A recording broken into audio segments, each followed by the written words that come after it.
সুপ্রিয় দর্শক, আমরা একটা কলার বাগানে এসেছি এবং এই কলা বাগানের যিনি মালিক, ওই ভাইটা অনেক বছর ধরে কলা চাষ করে। কলা চাষ করে করে তার একটা আলাদা রকমের এক্সপিরিয়েন্স হয়ে গেছে। তো কলা চাষের একটা প্রধান আমরা রোগ দেখি, সেটা হলো যে কলা গাছে ভাইরাস, যেটাকে আমরা অনেকে বলে যে পানামা ধরা বলে।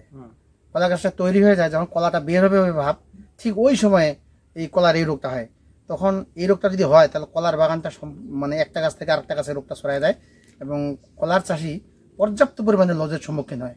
মানে আর এই ভাইটার কিন্তু মানে কলা চাষের এই রোগটা হয় না এবং সে কিন্তু জানে যে কিভাবে এটা প্রতিরোধ করতে হয়।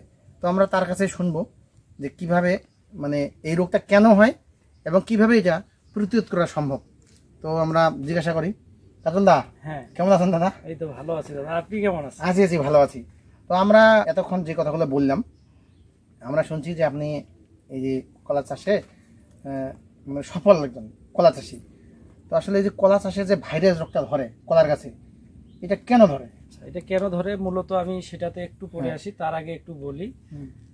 আমার মোটামুটি 4 বছর রানিং চলতেছে। 4 বছর? হ্যাঁ, এই বাগান করার বিশাল অভিজ্ঞতা। হ্যাঁ, সেখান থেকে একটা অভিজ্ঞতা, যতটুকু ধারণা নেওয়া যায় আর কি, সেখান থেকেই বলতেছি। আচ্ছা, আমার বাগানে এখন পর্যন্ত আমি তেমন ভাবে কিন্তু ওই ভাইরাসটা দেখা পাই নাই। আচ্ছা আচ্ছা, খুব ভালো। হ্যাঁ, আর এটার মূলত একটা কারণ হচ্ছে যে আমি ইউটিউবে সার্চ দিয়ে যতটুকু দেখছি, যে পরামর্শটা পাইছি, সেটাতে দেখা গেল যে ওনারা বলে যে ম্যানসারটা অবশ্যই, আমি পোকার বিষ যাই কিছু দিই না কেন, গাছের টনটাতে অবশ্যই কিন্তু ম্যানসারটা ওই কীটনাশকগুলোর সাথে মিশ্রণ করে স্প্রে করে দিতে হবে। গাছটাতে দিতে হবে? গাছটাতে দিতে হবে। আচ্ছা, গাছের পাতা তো দিলাম কিন্তু গাছের যে টনটা, গাছের পাতা যখন গাছটা বড় হয়ে যায়, কলা গাছটা যখন বড় হয়ে যায়, তখন তো পাতাগুলাতে মূলত স্প্রে করা সমস্যা, শুধু টনটাতেই দিলেই হবে। তো যাই হোক, আমি ওই বিষয়টাই অনুসরণ করে আসতেছি।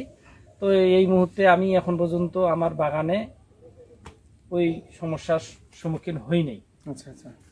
আর আরেকটা বিষয়, মনে করেন যে এই যে পায়নামা যেটা আমরা বলতেছি, এটার মূলত আরেকটা কারণ আছে।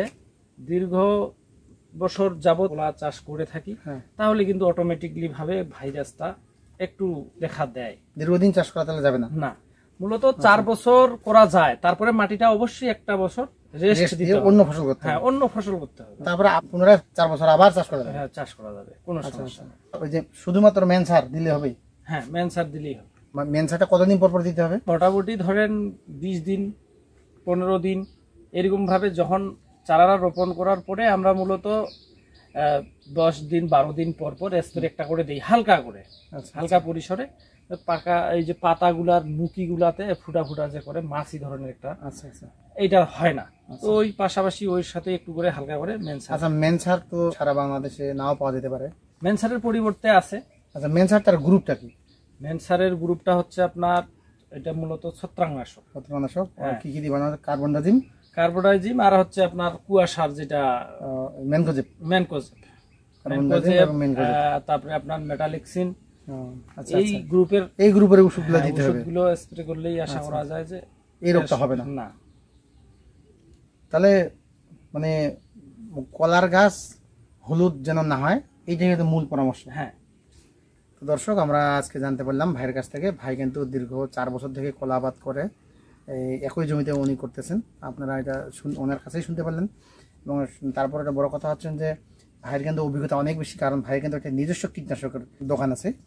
তো এই জন্যে ভাইয়ের অভিজ্ঞতাটা সবচেয়ে বেশি।